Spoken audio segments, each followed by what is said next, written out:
Opo. What Bongbong wants, Bongbong gets because he's a spoiled, rotten brat.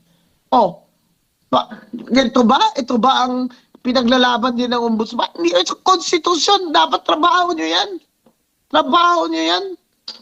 Pero hindi nyo trabaho ang pagsisiil sa opposition and using the law to shut down the opposition.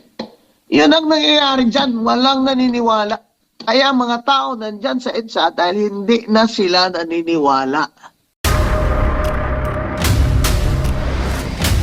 Bago tayo mag-umpisa, baka pwede nyong i-like ang video na to. Malaking bagay ang like sa aming mga content creators. Maraming salamat po.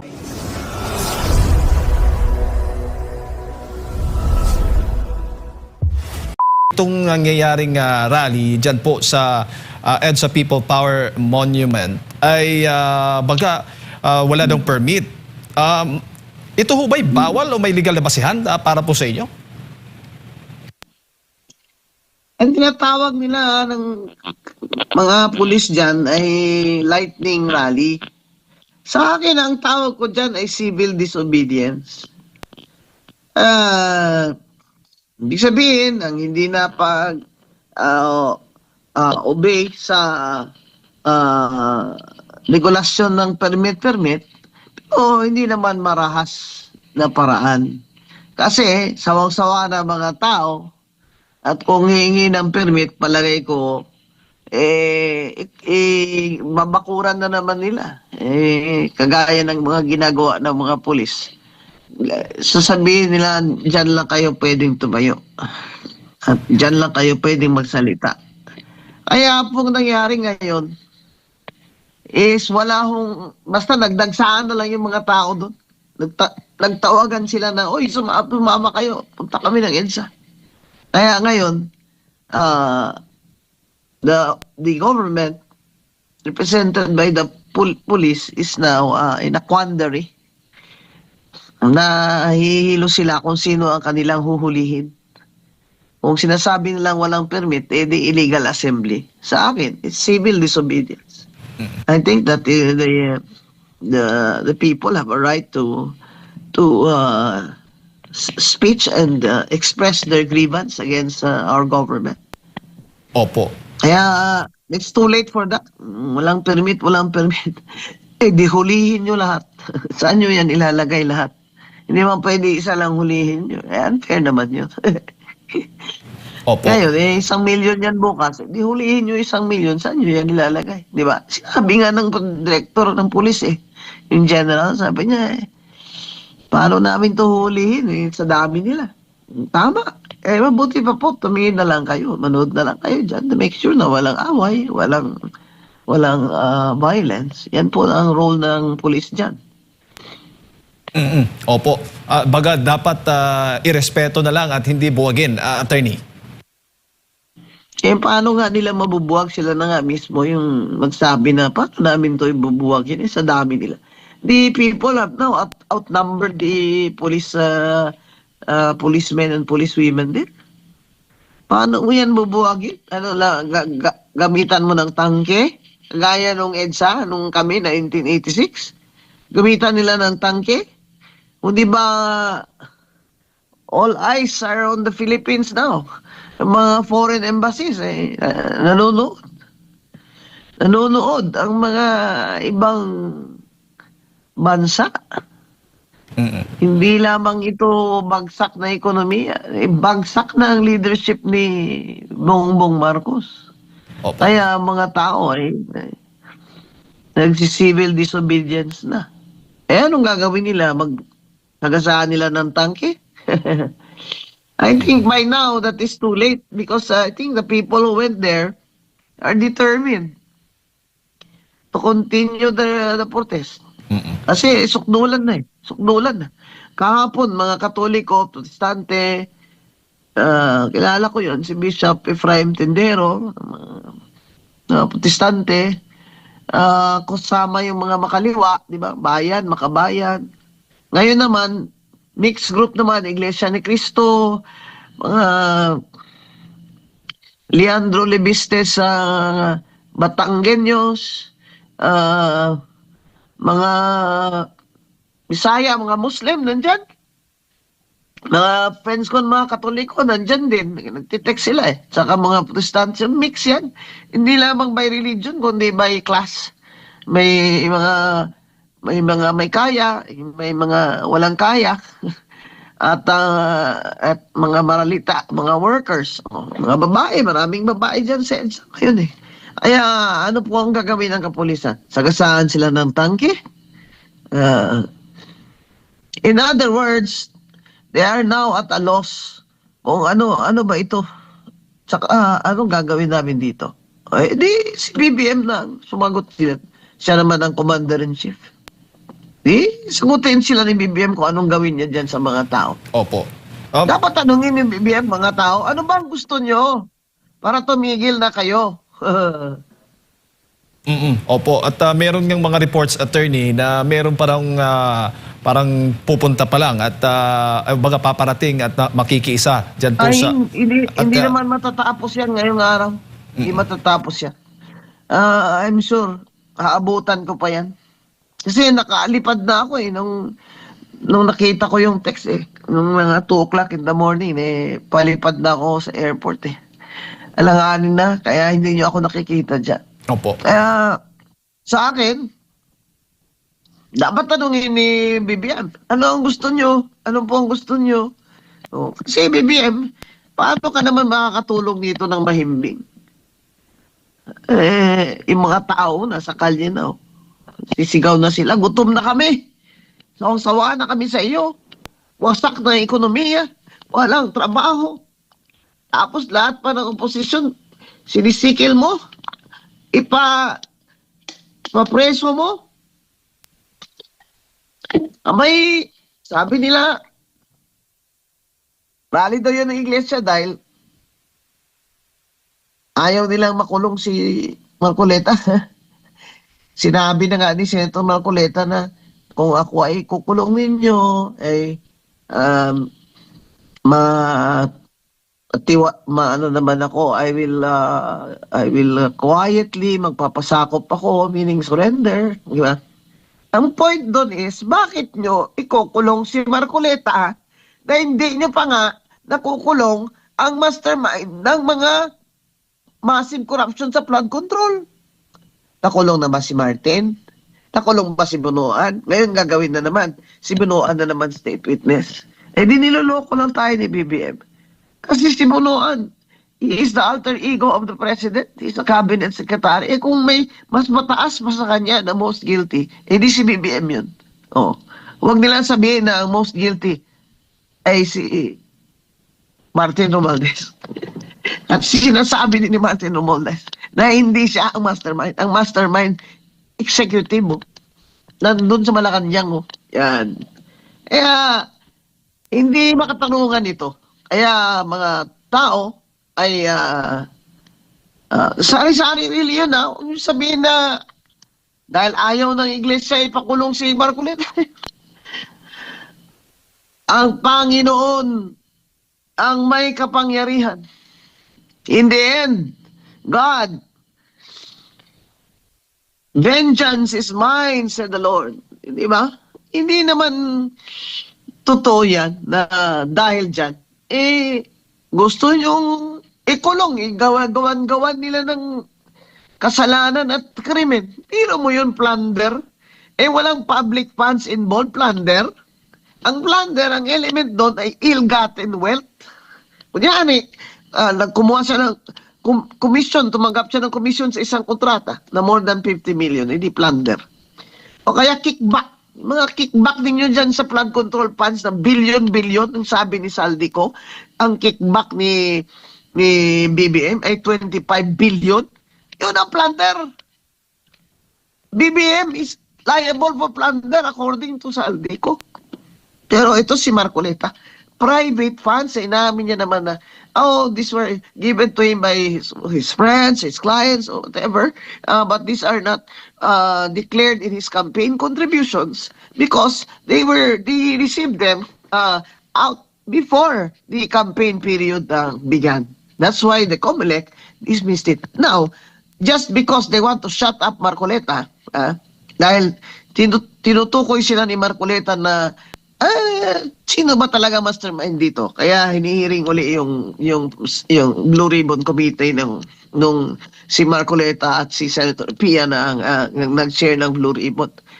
Gusto nila ipatigil yun. Kaya pinalitan nila si Alan Peter at kaya palitan naman nila yung Blue Ribbon chair. Ilalagay pa nila si Erwin Tulfo na maliban sa sinasabi ng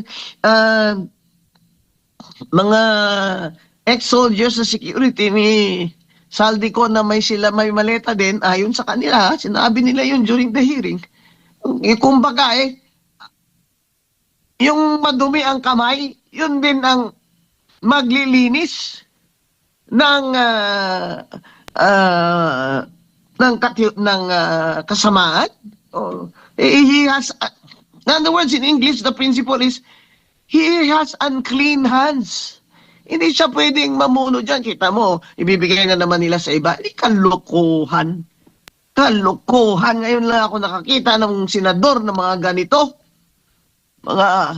Hindi mo na masambit ang tamang description sa mga ito, pero napaka-inutil na mga ito.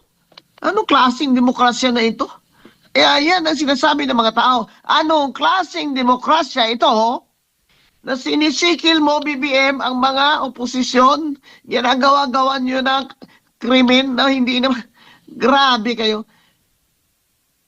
Walang public funds. Ill-gotten.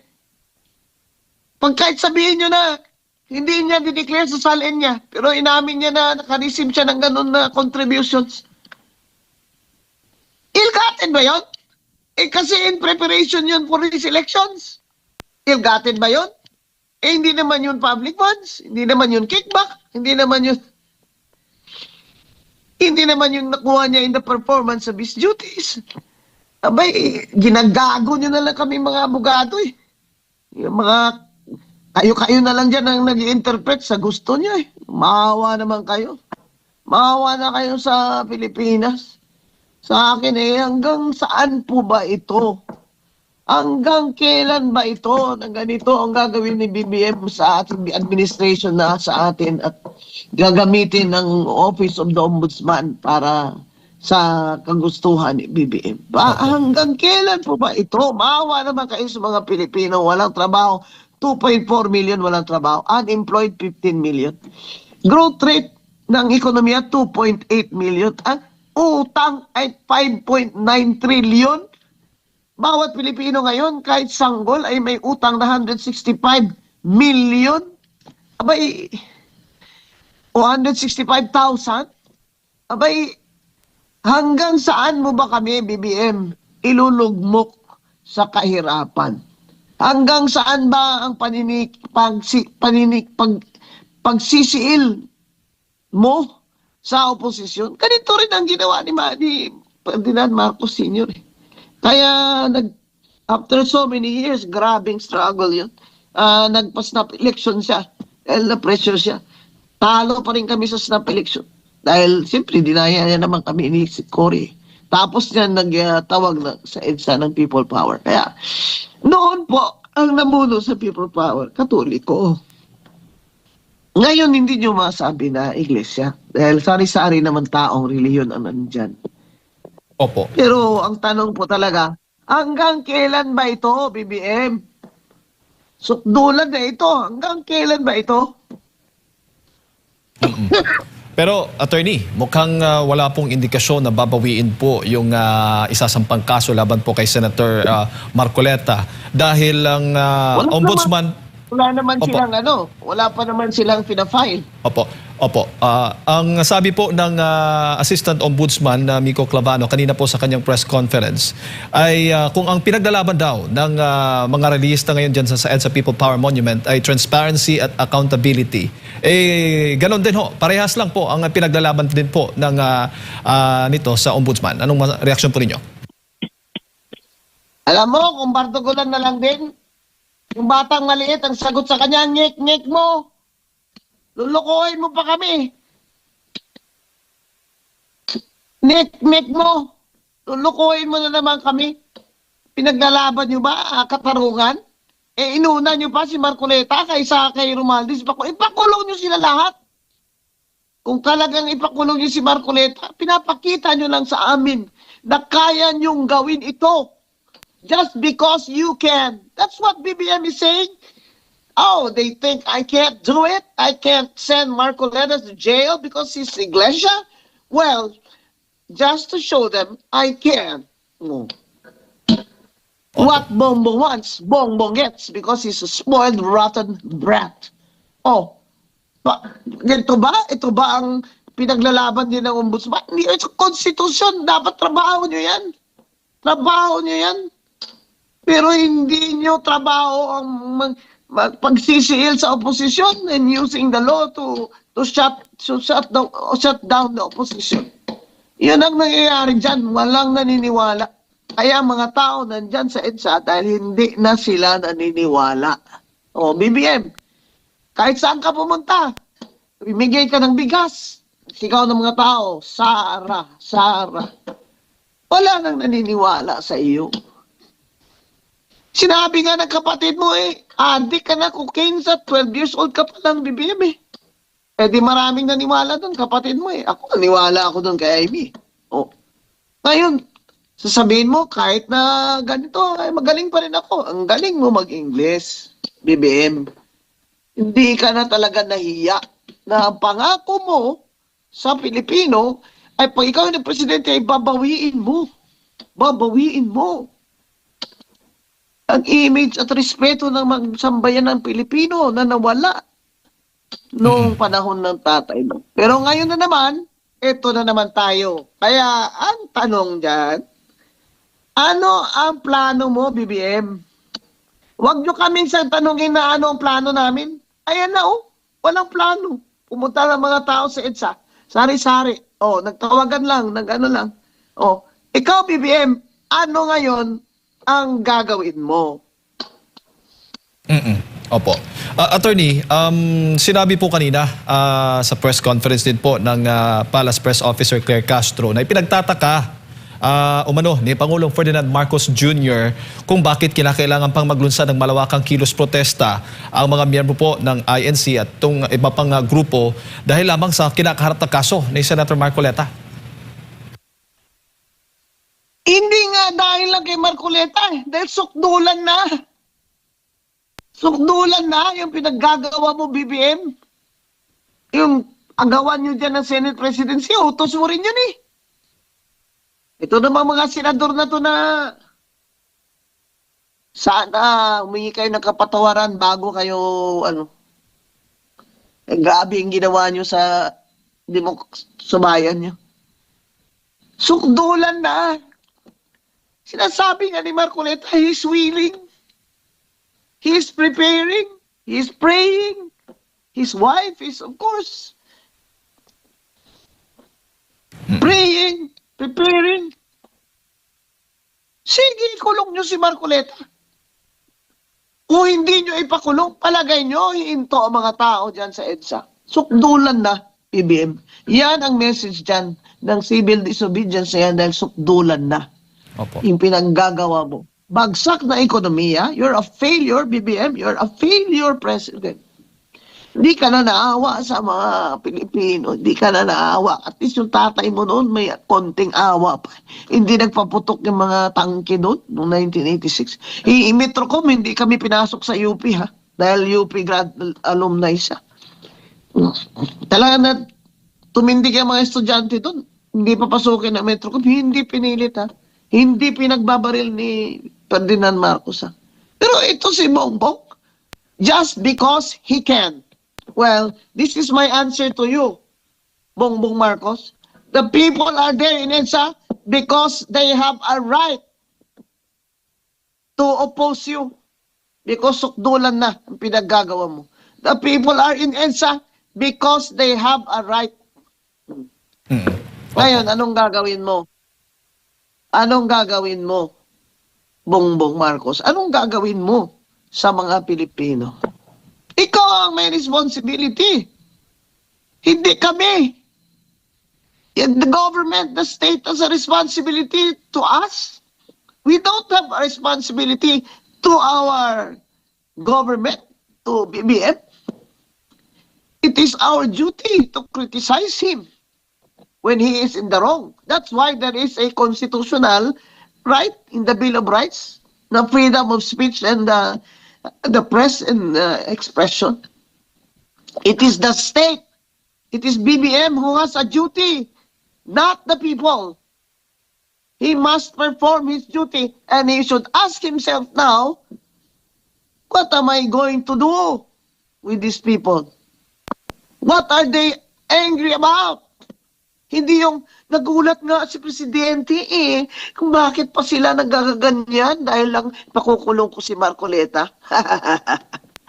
Alam mo, Auntie Claire, nag-bar ka naman, nag-bar exam kami. I assume na meron kang minimum intelligence sa batas Kung yung mga patutsada mo, kung minsan hindi mo na carry itong mga ginagawang pinagsasabi mo pag nagtatakpan mo si BBM, hindi mo na ito carry. Pumunta ka doon sa EDSA, Pumunta ka doon, Attorney Claire. Pumunta ka doon ka magsabi. Dahil sinabi ni Presidente, bakit naman kayo nagaganito? Ano ba talaga ang mga gusto niyo? Tingnan mo kung anong gagawin ng mga tao sa iyo.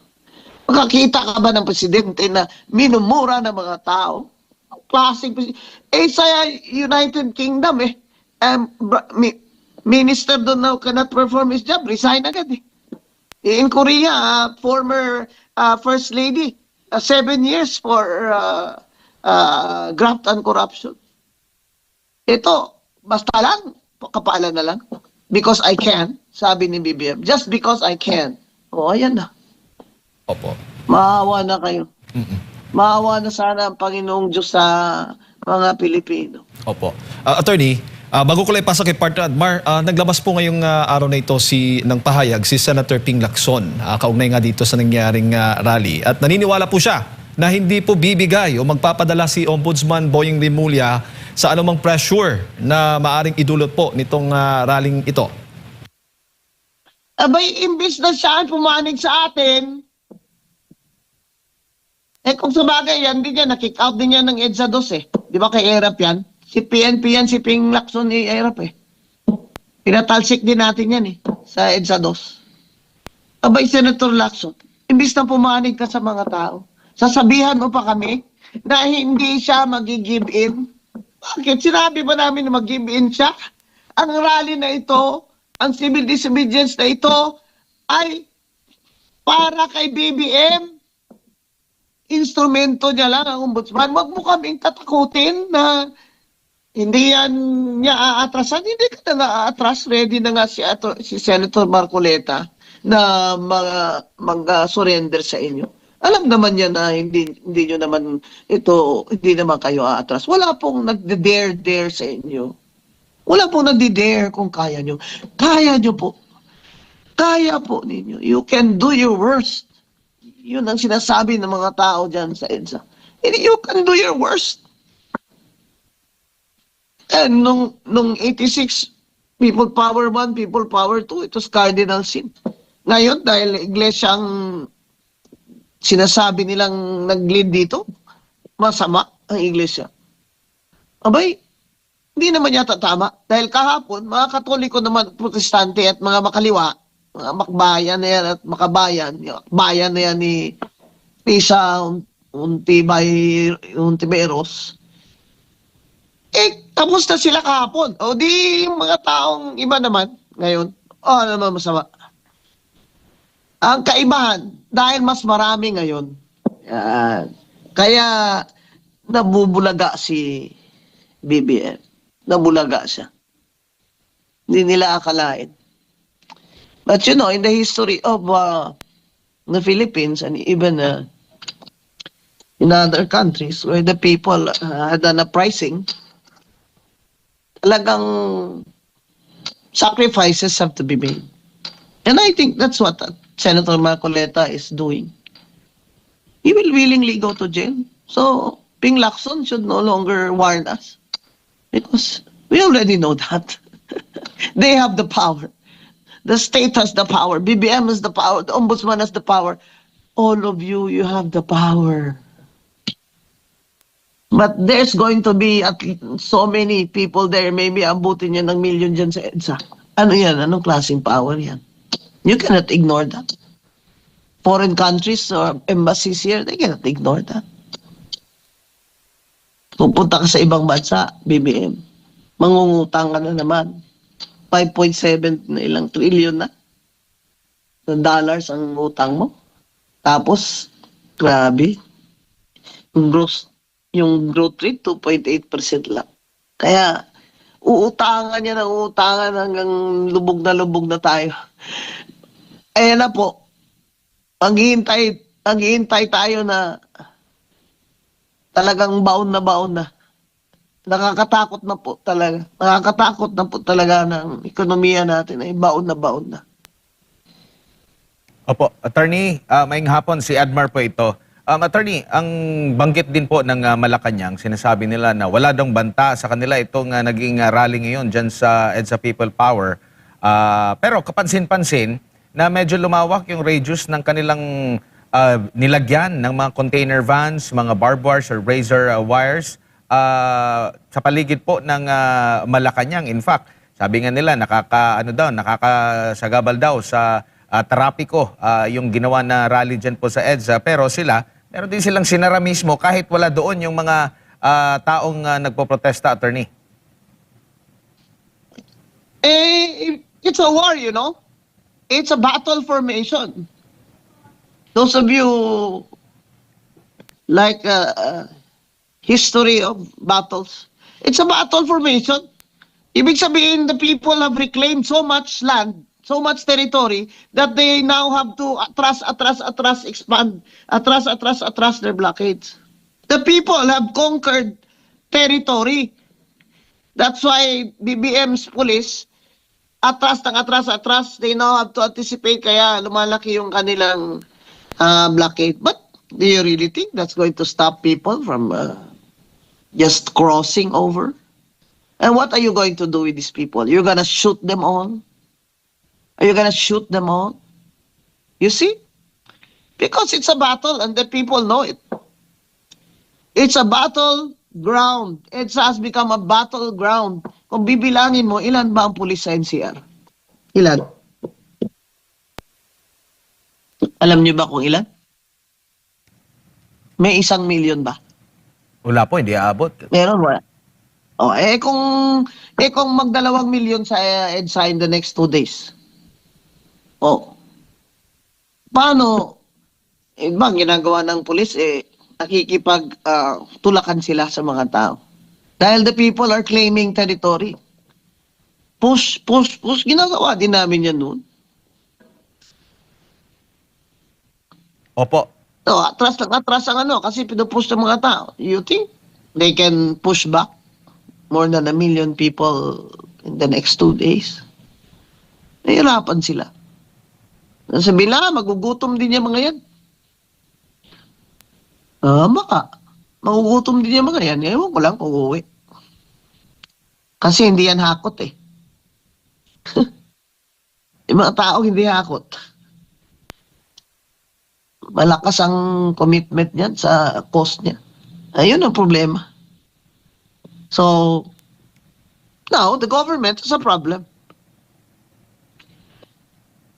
Because dadagdag pa ang tao dyan bukas. Opo.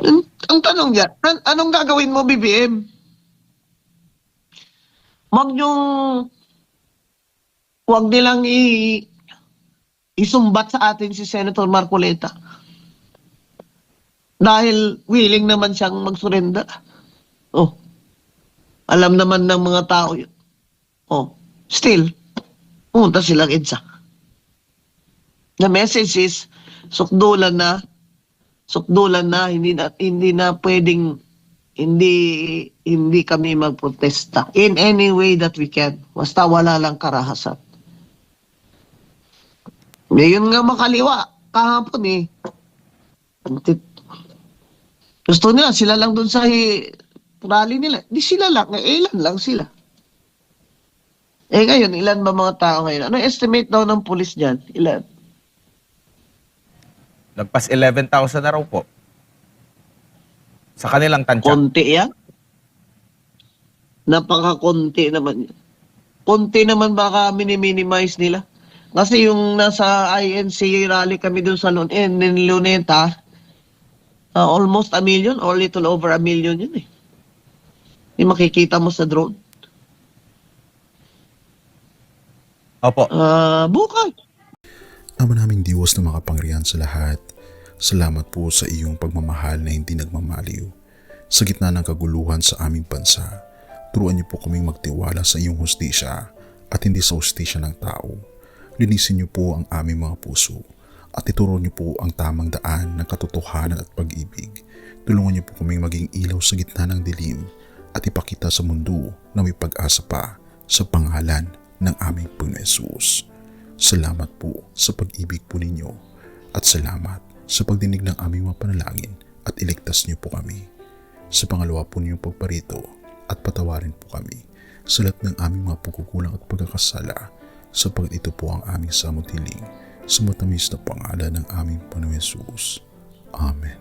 Sa lumang silid, mag-isa kang tahimik. Walang kamera, palakpak ay wala na. Ngunit sa bawat pader ng bayang iniwan mo, may pangalan mong di na mabubura.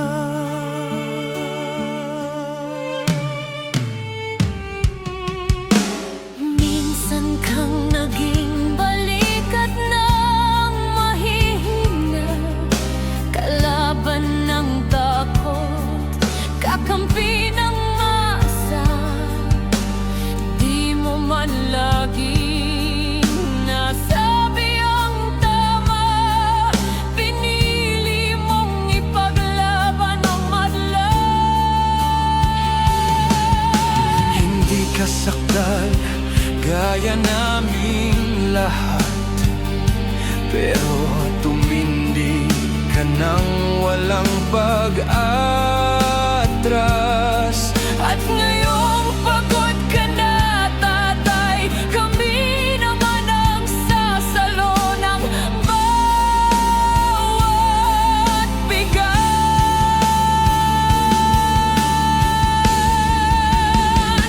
Hanggang sa dulo, ikaw ay mahal. Kahit papagod na ang iyong katawan, tatay, salamat sa iyong paglaban. Ngayon, kami naman hanggang sa dulo. Di ka namin iiwan. Ang kwento mo'y dala ng bayan.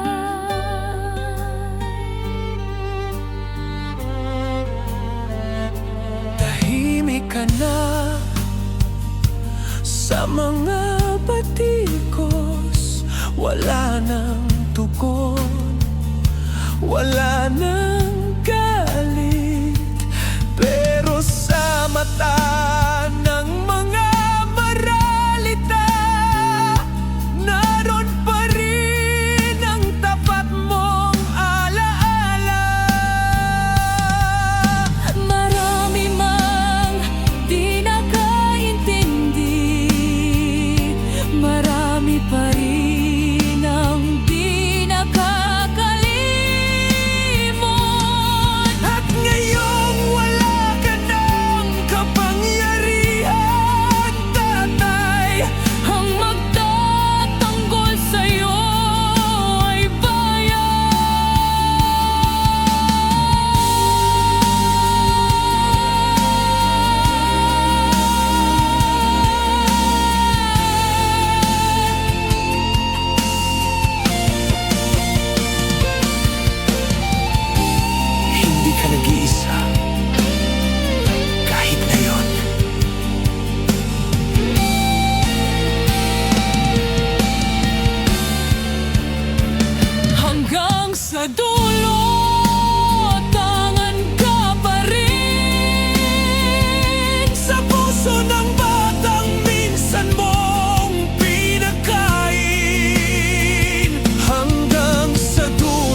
At yun na nga mga kababayan, ano na ang masasabi mo? Kung mayroon kayong hinaing at komento patungkol sa balitang ito, please comment down below. Pag-uusapan natin yan sa comment section. At kung nagustuhan nyo ang video, ay huwag kalimutang mag-like at i-share na din para mas marami pang makaalam at umabot ito sa marami sa ating mga kababayan. Maraming salamat po. Mabuti pa ang sardinas, may label. Eh tayo, wala. Oo nga pala. Nay, ito na yung bayad ko sa isa, ano? O, kunin mo yung isa. Isa muna, iyan, no? Tapos, isa pa, di ba? 4 dapat na sardinas, eh. Yan. 3 na. Pang-4 na sardinas. Okay na.